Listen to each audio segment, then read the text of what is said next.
Well, welcome, and you've probably seen a few videos where we've been looking at this non-clinical evaluation report produced by the Therapeutic Goods Administration, and we've discussed this with Senator Rennick. And we now want to discuss it with Professor Robert Clancy. Robert, thank you for coming on. Oh, it's a pleasure, John. Now, I particularly wanted to get you in on this one, Robert, because unlike me, you've got experience in submitting reports of this nature in your long and distinguished research career. Does this stack up fairly well? Well, yes, I've submitted and I've done quite a few reviews over the years. In fact, early on, I was regularly doing reviews for the TGA. That was quite a while ago, before they developed their skill sets, which they have. I mean, they've got some fantastic people. Same group, you've done TGA work. Yes, a long time ago, but yeah. I'm familiar with the... Look, it's an extraordinary document, yeah. John. I would have thought that for a whole raft of reasons, it's very limited, leaves things out, it waves red flags that don't seem to have been picked up. And I'm not just picking on the TGA. I think that this has gone to America, the United Kingdom, Canada, all around the world. Senator Rennick was very clear that this same data was available everywhere that the vaccine would have been sold. All the regulatory authorities around the world have access to this. That's my understanding. And more data than this. This is just what's dribbled out into the public domain through the Freedom of Information request. Yeah, that's my understanding, and yet still quite a lot of it is redacted for reasons that are very unclear, at least to me. Certainly unclear to me as well. I suppose my view is this. One of my views is this: that the idea of using genetic vaccines has been around for a long time. I mean, the adenovirus vector data is 30, 40 years old. It was developed in Canada way back in the 70s. The messenger RNA idea has been around for a long time, and there's been a long period of development. It's been trialled in humans in different conditions without too much success. And you get the feeling that big companies have been watching and waiting for an opportunity to do this. They move with, as they say, warp speed once the virus was identified. They moved at the speed of science, Robert. The speed of science. Yeah. The speed of science. I wish my science could move somewhere like that speed. Anyway, with the huge resources, of course. Yeah. And so what I would have expected would have been huge amount of data on not just animal models, limited animal models, single studies of 8 mice in this group or 8 mice in that group, or a couple of monkeys, none of which are biologically suitable because they don't actually get the disease to any significant extent. I would have expected a massive amount of data, because to use the excuse which is used in this document of saying, well, wait a sec, we don't have to do these studies because it's a vaccine. This is not a vaccine in the way in which we understand a vaccine. And I'm not going to get into the argument as to what is a vaccine and what is not a vaccine. But traditionally a vaccine is one of two types. It's either an antigen taken from an infective organism, or the whole organism is treated in such a way that it is no longer able to cause disease but can stimulate immunity. So you have these two broad groups. That's the traditional vaccine. Here, what is happening is that the genetic information that will create cells to make the antigen is being injected, so that cells throughout the body are producing antigen, some of which will be presented by antigen-presenting cells to the T cell to make antibodies and T cell responses. That is a completely different situation. It raises all sorts of problems. Instead of having the antigen essentially localized to the lymph nodes, which drain the injection site for, say, a tetanus or whooping cough vaccine, you've got messenger RNA being produced potentially through every cell in the body. And indeed, the distribution data which they do give suggest there's significant accumulation of this in certain organs, such as ovaries, adrenal gland and liver. In fact, my calculations were that about 15% in each of these of the amount of antigen which is still stuck in the injection site are present in these. And these are all very short-term studies, so we don't really get an idea of the systemic expression. And every time you'd expect to see some data, not every time, but a number of occasions, it says, oh, we don't have to do that. We don't have to do genetic studies. Here we are, we're putting genetic vaccines, if you like, into an individual, but we don't have to test to see whether it goes into DNA and creates long-term genetic problems, potential problems in the host, or even into the germline, which would be transmitted to the progeny of the host. We don't have to do that. I mean, it's extraordinary. We don't have to look at carcinogenic studies. Does this genetically change a cell so it may become a cancer cell at some time down the line? Now, we know that, I don't know the answer to this, but I certainly read reports every day where people are saying, look, I'm seeing more cancers than I used to see. I don't know. We need to look at that. I certainly see patients where they give an extremely interesting story that suggests that somehow cancer has been potentially triggered. We need to know the answers. None of this is in the preclinical study. We look at the reproductive study, which I think is incredibly important, given that you accumulate in the ovaries a selective accumulation of a certain amount of this injected vaccine. Yeah, the distribution data is there. There's no problems. Yeah. I was staggered by this distribution data. I was staggered by this because they, in the fertility studies, looking at the detail where they actually give the numbers, the implantation loss. Now that means that the ovum has been fertilised. These were mice by sperm, but they're not getting properly implanted. In other words, it's a bit like an early abortion that we would see in humans, which we know occurs can occur.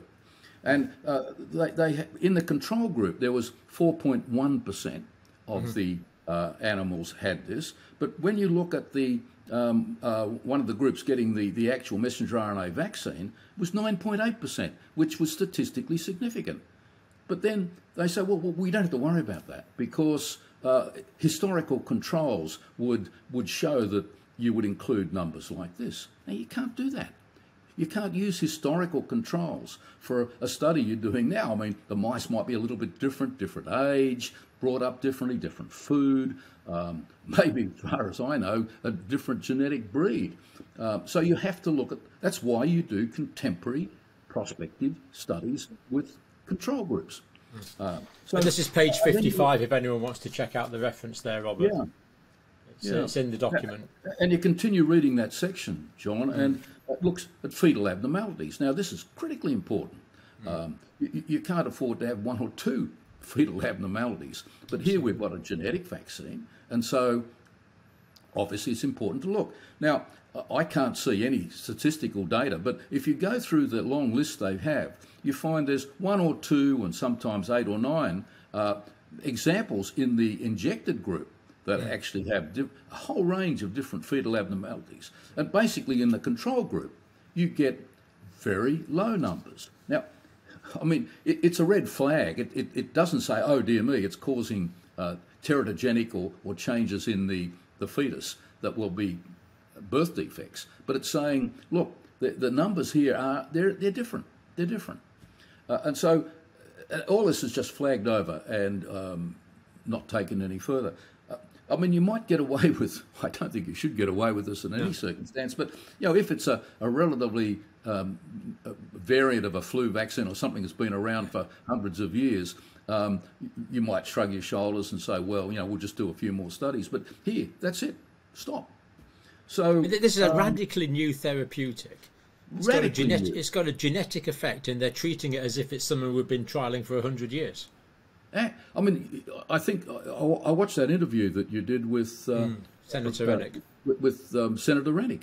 It was an outstanding interview, and Rennick, I thought, was more powerful, more attuned than any politician I've seen interviewed. I mean, there's some great politicians have come out and waved flags and said, but he actually went into the detail of some of this, which I was very impressed with. I was, And one of the things he was talking about was the investment by my government, the Australian government, my taxes. Not that I pay much these days, but he was talking. I think he said, was it $8 billion?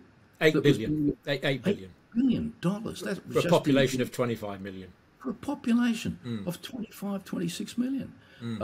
That's a huge amount of money, and this is all based on this type of limited information.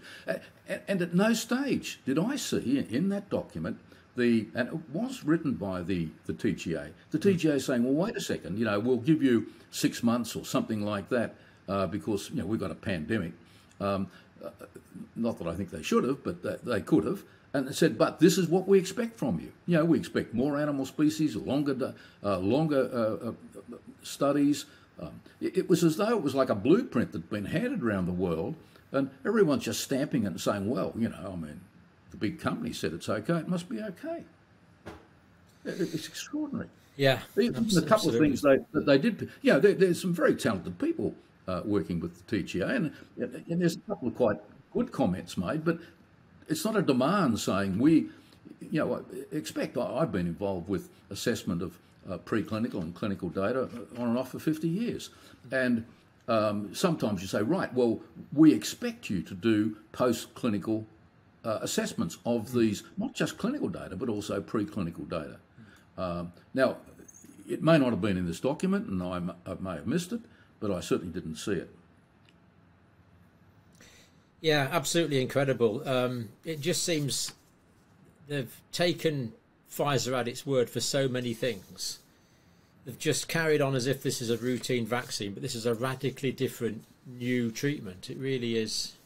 It really is quite incredible. Huge implications for humanity, because if we spent $8 billion on this particular genetic vaccine, and remember, there is not a jot of evidence that they're any better, any more quickly made than a traditional antigen vaccine. And you could look at the Chinese vaccines that are being made very much along the lines of a flu or something else, protein vaccine. And yet if we're going to be committing our kids in the future to be having all their standard vaccines according to messenger RNA for no reason that I can see, no reason, lining up the unresolved issues of cancer production, transmission into the next generation, autoimmunity, which we haven't talked much about, impaired immunity because we've got no control of the antigen production. All of these things, to me, are very basic. They're not Einstein issues.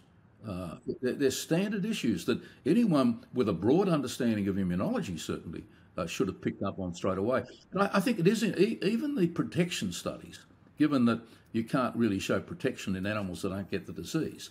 But even looking just at antibody studies, and particularly the T-cell studies, looking at the cytokine productions, they're all over the place. They're a little bit stimulated, but what it's suggesting to me is that you're getting great variation in the dose. And this is a highly controlled laboratory situation. So Senator Rennick actually picked up on this, that you're sitting there with multiple doses in a vial, and you're turning it up and down, and you're in a hurry. You've got a line of people sort of looking very agitated, and you're different parts of the world. You've got different temperature, all these sorts of things, and all of a sudden, you're going to get a lot more or less vaccine. And these preclinical studies suggest in a highly controlled situation, you can get huge variations in the amount of immune response. This is true, but even if we gave exactly the same number of lipid nanoparticles to everyone around the world,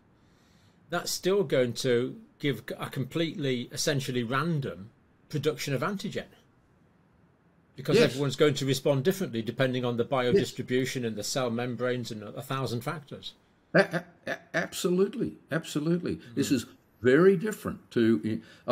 We got a little blasé over the years with antigen vaccines, because it's not like a drug that you're giving, say, for blood pressure or heart failure, where you can do very precise dose response curves of the amount of drug that you see in the blood.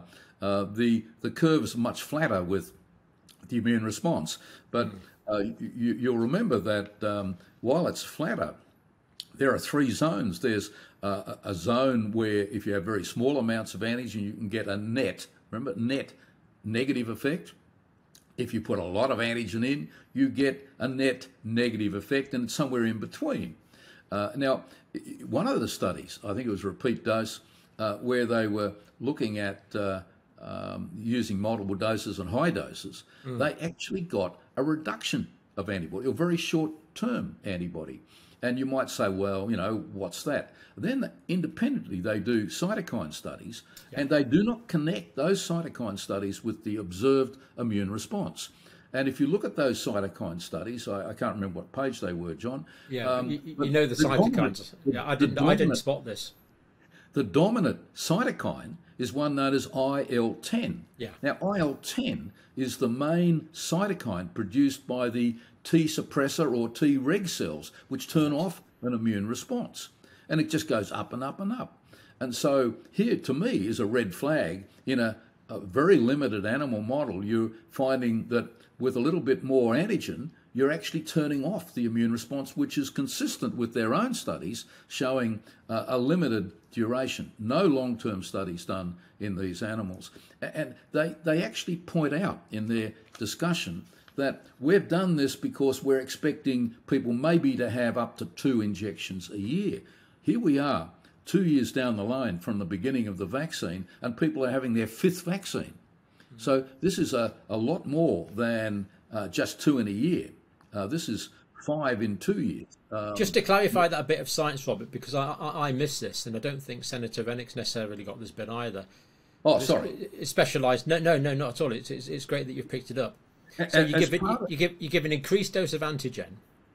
If you give the increased amount of antigen, the T suppressor cell increases interleukin-10. That's right. We've talked before about the way in which the net immune response is a balance between the positives and the negatives. It's and this is particularly relevant to, and we should come back to this, to the mucosal or local immune response, where it's very, the dominant theme is downregulation or suppression. And here is a study looking at the systemic immune response, and with a little bit more antigen, the cytokine response, because they're taking the T cells and measuring what particular messages are being produced. In other words, is it a helper T cell or is it a suppressor T cell? And they find the dominant response is suppression, which fits with their own data elsewhere in the report, showing a limited amount of antibody response over a relatively short time frame. So clinically, this interleukin-10 clinically is going to reduce the amount of antibodies produced. It's going to reduce the number of T cells that are sensitized. Exactly. It is the mediator by the suppressor or Treg cell, the cell which controls, downregulates the net immune response. The main regulator is a cytokine called IL-10. And you'll notice that with very small, in the graph, if anyone wants to go and look at it, you'll see that with a small amount of antigen, you don't see very much IL-10. But as you increase the antigen load, which of course in humans with multiple doses, that's exactly what you're doing, the IL-10 goes up and up and up, where all the other cytokines are relatively unaffected. But the regulatory one goes up, saying, wait a sec, this is another red flag. I should have a little red flag. Yeah, you should do. Yeah. This is a red flag. Well, here we are. Here's a red flag. We should a red flag saying, well, hey, we've got to really look at this in great detail, because we have an uncontrolled amount of antigen we're putting in when we inject this, and that is the whole point of the messenger RNA vaccines. We'll call them vaccines. Is that you cannot control the amount of antigen, and there's no comment on any of it. No preclinical studies saying, well, let's look at the amount of antigen. And there are various ways, sophisticated ways you could actually work that out. Whereas, and there's no degradation data. You have no idea how long. The study specifically says this, we don't know this, and it specifically says we don't know the degradation data. No. This biodistribution data here basically shows it goes everywhere. This was all just for the radioactive lipid nanoparticles. Yeah, is that the one that has the ovaries? Yes. That's the one I think I used that table to calculate. Yeah. I calculated that in 3 organ systems, the amount of, this is using radioactivity, to trace where the nanoparticles are going, and nanoparticles take the messenger RNA inside them. The extraordinary thing is that I worked out around about, I think it was 15% of the radioactivity is found in 3 organs in particular: the liver, the adrenal gland, and the ovaries. Now, the ovaries are particularly important because that's where the ovum, or the egg, is produced. And it's interesting that elsewhere they're showing that there's a statistically significant greater loss of implantation, suggesting maybe the ovum isn't quite up to it, isn't able to implant. Wow, I never thought of that. Yeah, that's a good point.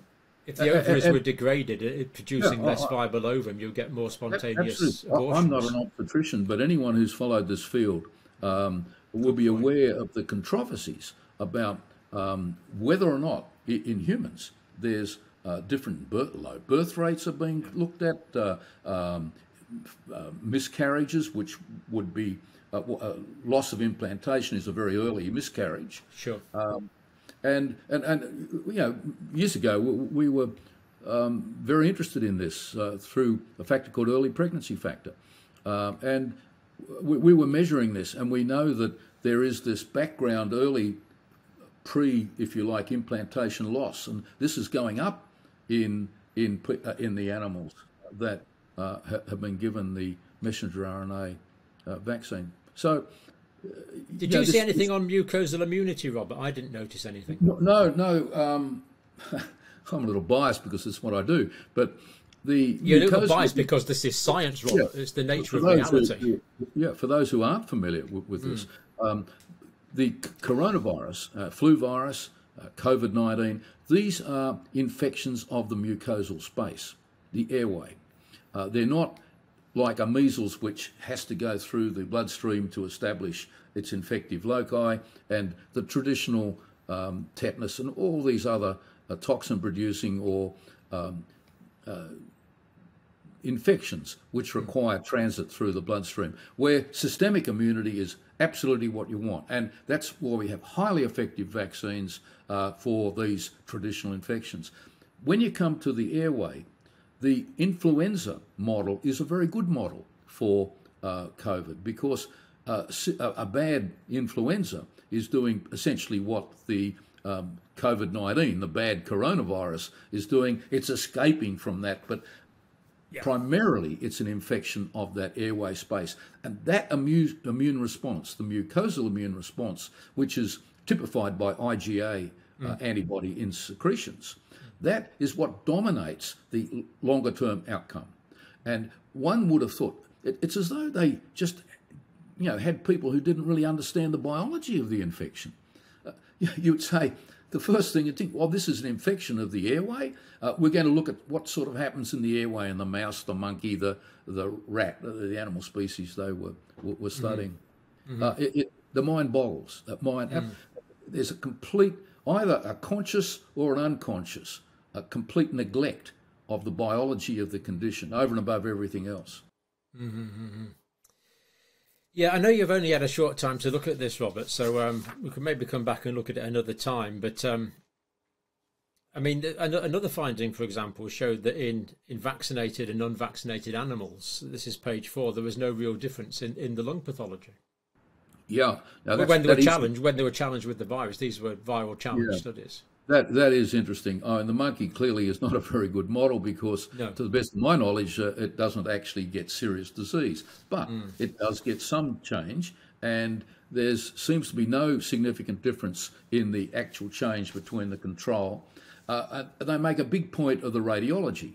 Now, they don't actually give you the data, the validation of the technique. I don't have any experience in taking X-rays of monkeys' lungs, but they do CT scans at 10 days. Now, I would have thought that's CT scans are much better than an X-ray. MRI is better than a CT scan, but they did CT scans. Now, at 10 days, as far as I can see, there's no significant difference, and yet a big claim is, we've got radiological evidence of protection.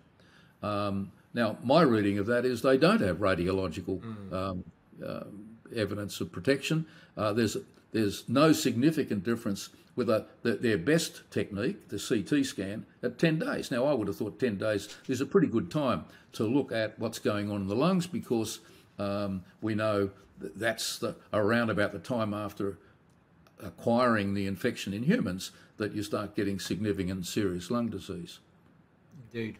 And they would have known that. Well, yeah, this is what's inexplicable. I mean, I'm just looking at another omission here. Vaccine. This is page 6. Vaccine-induced autoimmune diseases were not studied. Yeah. I mean, this is like fundamental to our concern, isn't it? Fundamental. Look, I was just thinking this morning when I was scanning through some of this, I thought, gee, you know, if a PhD student handed me this as a PhD thesis, or when I was doing reviews way back for the TGA years ago, before they developed all their highly skilled tech, I would be asking very basic questions, and I think I'd be telling the PhD student to go back and do a little bit more work. I think that would classify as a major rewrite of a PhD thesis. If this major rewrite. and perhaps ask some questions that they haven't asked. And I'd be asking the PhD student, why didn't you ask those questions? Because, hey, I'm just a simple guy looking at all of this. This is your project. But it would seem to me that this would be a very obvious question to ask. So really, at an academic level, this probably wouldn't even get a PhD. It's just, and given that the people who are doing this are supposed to be the country's leading experts. Yeah, I think it would get a master's degree. Yeah, a lot more work to transmit that into a PhD. Yeah, I agree completely with that. And of course, those of us that have done PhDs live in dread of major rewrites. That's a big advantage of having it behind you, isn't it? Yeah. The other thing was the lack of pharmacokinetic data, Robert. Yes. What do you understand by that? What do you understand pharmacokinetics means? Yeah, this gets back to the beginning of this discussion, where they don't have to do pharmacokinetic data because, hey, this is a vaccine.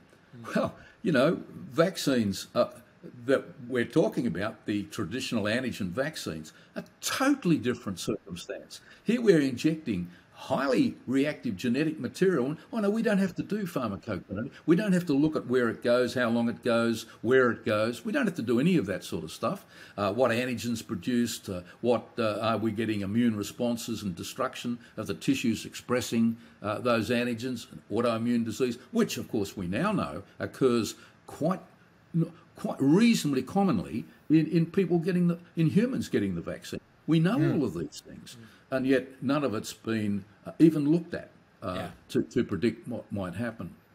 And the emissions left me really wondering. You know, the lack of the elimination data makes me really wonder. Well, if they'd done that, how long would there have been spike protein for on the surface of the cells that express that spike protein? And we simply don't know.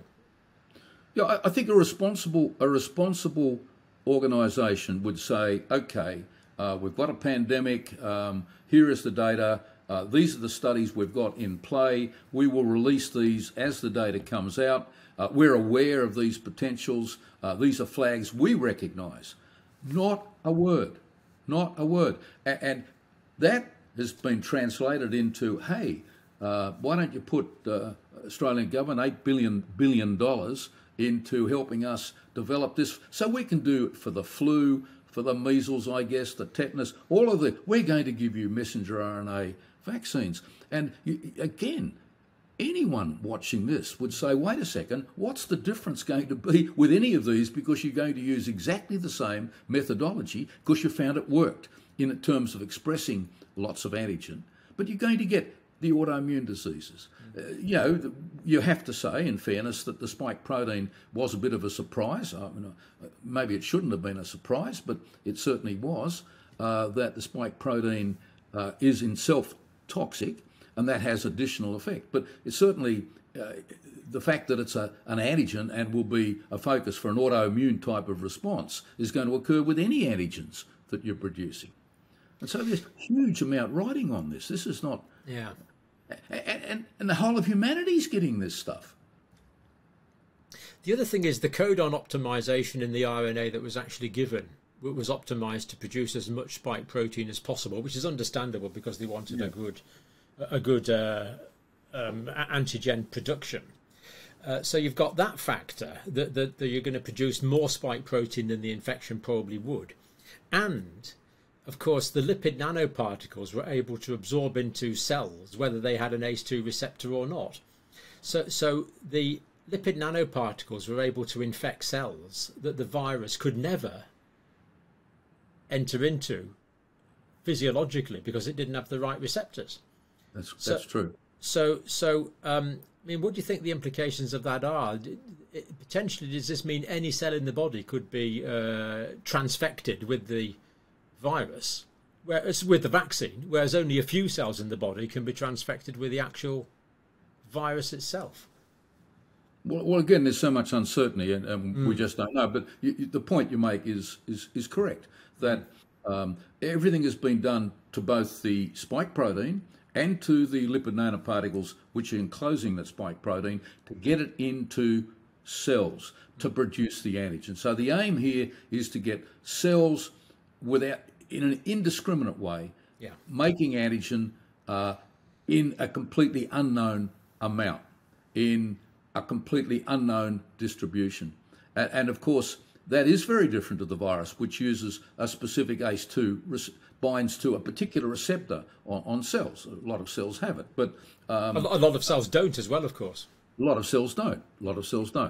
But whereas the lipid nanoparticle will be taken up basically in any cell in the body, in the brain, the heart. Any cell membrane is going to be fatty, isn't it? I mean, exactly. So do you think, Rob, it's probably a bit of an unfair question, but given this distribution, we've got, I mean, basically it's everywhere: adipose tissue, adrenal glands, bladder, bone marrow. Bone marrow is a concerning one there.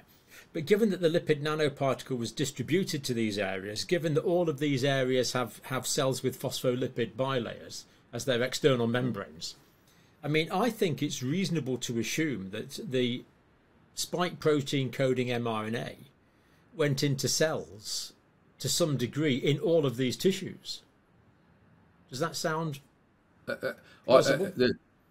Absolutely. There's no evidence that they don't. And the suggestion is that they do. And we know that from post-mortem studies in people who have died from vaccine-caused injuries, you can actually see this in the heart and the brain. I'm not sure how extensive. Usually these post-mortems are fairly selective, but I think what is desperately needed throughout the world is properly a standardised program to do post-mortem studies in people who are dying unexpectedly in a time frame after and histoimmunology. Absolutely. These are basic technologies that can be done in pretty much every good pathology lab. I tried to set this up in Australia. I'm not sure I've ever mentioned it to you, but I tried to set this up as a clinical immunologist. I belong to the College of Pathologists and the College of Physicians because we have laboratory and clinical responsibilities. So I've been very involved. As a senior member of the College of Pathologists, I ran their undergraduate education program committee for quite some time, and I've been running quality control programs because I was responsible for diagnostic immunology in two major laboratories, one of which I actually set up in Australia and in Canada. So I know this area. Now, one of the great things about Australia in doing this is it's very easy to get a denominator because all the people who are dying outside of a hospital, for example, will actually go to a coroner, and the coroner usually will request or will have a post-mortem. Now, in Australia, everyone doing histopathology as a diagnostic procedure is involved in quality control programs. And so we're exchanging samples all the time in Australia and New Zealand combined. So we have a system where we could actually get, if there was a standardised post-mortem for getting certain samples and just putting them in a bottle with a bit of formalin or whatever, and sending it to one centre that has the diagnostic tools. Now, I approached the College of Pathologists on 2 occasions. The first occasion, I didn't even get a response. And again, you know, I'm not a junior person in this system. The second occasion, I actually rang up to make sure that it went to the president. Ultimately, I got a response back via the secretary saying, well, look, we think it's not something we can do. Why don't you ask the TGA to do this? So my point is that it is very, very hard to try to get red flags taken seriously and responsibly. But scientifically and logistically, that would have not been a difficult piece of pathology to coordinate. It would have been a piece of cake, because you'd have 1 or maybe 2 laboratories, one in New Zealand, one in Australia. All the samples would just go to them. They'd know it's flagged. They would just do the additional immunofluorescence to identify the spike protein as an within the lesion, which the Germans have done very successfully. Indeed. And so it's not Einstein stuff. It's very straightforward. My laboratories that I've set up and run do that routinely for different, looking for different antigens. The technology is there, it's in place, it's affordable, it could easily be done, but for some strange reason it's not. Professor, thank you very much for that. I know this is we've only just had this report for a couple of days. I suspect, like me, your curiosity has been piqued by it. So I'd imagine you'll be reading it in a little more detail in the next couple of days. Well, I have actually read it, but I only read it when you provided it to me. But it's 58 pages. You've done very well. I was a quick reader. Yeah, no, that's great. So, but thank you very much for coming on for that response. My confusion, bemusement, and disappointment has only grown as a result of our conversation. But I'm delighted to have had it because I feel more in contact with reality now. So that's great. And we've also learned some science about the interleukin 10, which I wasn't. I recognised it when you said it, but I didn't pick up on it. So that's really, really interesting to know that.